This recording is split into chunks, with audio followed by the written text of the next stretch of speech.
Picture this. You're in ancient Jerusalem, standing near a pool called Bethesda. It's crowded, but not in a good way. The air is thick with a sense of quiet desperation. All around you are the blind, the lame, the paralyzed, people just waiting, hoping for a miracle that almost never comes. It's right here, in this place of profound helplessness, that our story in John chapter 5 kicks off. And into this scene of suffering walks Jesus. He zeroes in on one man, someone who's been there longer than just about anyone, and he asks him a question.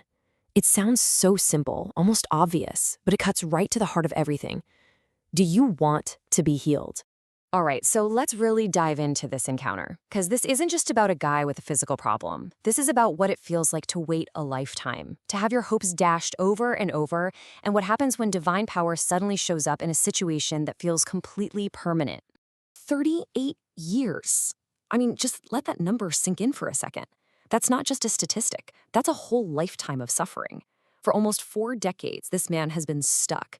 Can you imagine the isolation, the frustration? He even explains it to Jesus. He's got nobody. Every time there's a glimmer of hope, someone else beats him to it. His whole story is just a picture of complete and utter helplessness. But here's the thing. Jesus doesn't offer him a shoulder to cry on or a hand to help him to the water. Nope. He speaks with this incredible, undeniable authority. He gives a direct command that just completely bypasses the whole system of waiting and hoping this man has been trapped in for so long. And just like that, it's done. Instantly. After 38 years of being unable to move, the man stands up, rolls up the very mat that was basically his prison, and just walks away. This moment shows us something so powerful, right? God's grace doesn't play by our rules or our timelines. It can completely transform a situation that seems absolutely permanent, and it can do it in a single moment. Now, you would think that a miracle like this would have the whole city celebrating, right? Well, not exactly. Instead, this amazing act of compassion immediately lights a fuse, and a huge controversy explodes. Let's see how this all goes down. And right here, the central conflict is just laid bare. When the religious leaders see this man, the one who's been healed, their first thought isn't, wow, this man who's suffered for 38 years is walking. No, their first thought is, hey, it's the Sabbath. You're not allowed to carry your mat. It's just unbelievable. They were way more concerned about a technical rule than they were about a transformed human life. A little later, Jesus finds the man again, this time in the temple, and he gives him this warning. And this is so important because it highlights the connection Jesus always makes between our physical health and our spiritual health. The healing was incredible, but it was really a doorway to something much, much deeper. True restoration wasn't just about being able to walk again. It was about living a new life, turning away from sin. So this is where the whole chapter just pivots. The argument over the Sabbath healing becomes the perfect backdrop for Jesus to make one of the most profound statements about who he is. The focus completely shifts from what he did to who he is. When the leaders confront him, this is Jesus' defense. Now, to them, this was absolutely jaw-dropping. See, they knew that God's work of sustaining the entire universe never stops, not even for the Sabbath. So by Jesus saying, "and so am I," he wasn't just defending what he did. He was claiming to work in the exact same way with the exact same authority as God himself. And they got it immediately. He was making himself equal with God. So then Jesus goes on to explain this relationship. He makes it clear that being the Son doesn't mean he's off doing his own thing. It means the exact opposite. He's acting in perfect, loving unity with the Father, doing only what he sees the Father doing. It's all about a shared mission, a shared will, and this shared authority to give life and to judge. And that leads to one of the most powerful promises in the entire Bible. I want you to notice the tense he uses here. It's not, you will have eternal life someday in the future. It's, you have eternal life right now. The idea is that believing in Jesus is so transformative that it's like you've already crossed a bridge from a state of spiritual death into a state of spiritual life, here and now.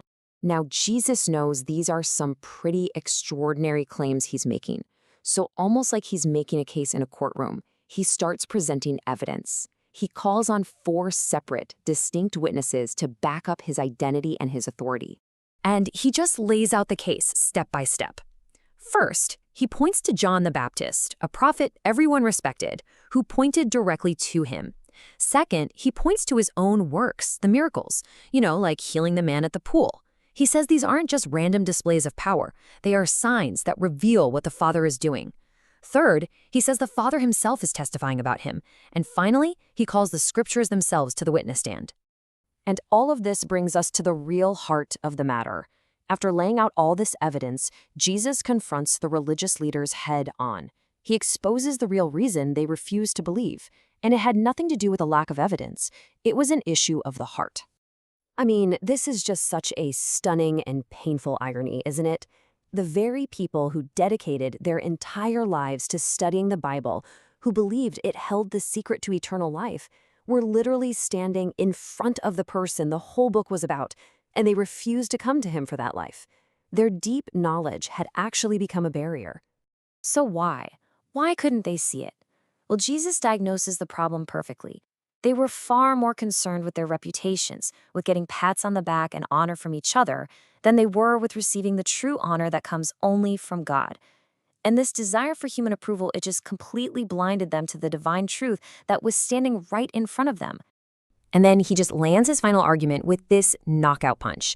He tells them that Moses, the founder of their faith, the guy who gave them the law they guarded so fiercely, actually wrote about him. This connects everything. It shows that Jesus is the fulfillment of the entire scriptural story they claim to love so much. And really, that leaves all of us with a pretty profound question to chew on. This chapter gives us this amazing contrast between a healed man who simply responded to Jesus and a group of religious experts who knew the text inside and out, but completely missed the person. It challenges us to look at our own faith. Is it just about knowing the right things, having the right doctrines? Or is it about a living, breathing encounter with the one who is the source of life itself? The map is essential, but it was never meant to be the destination.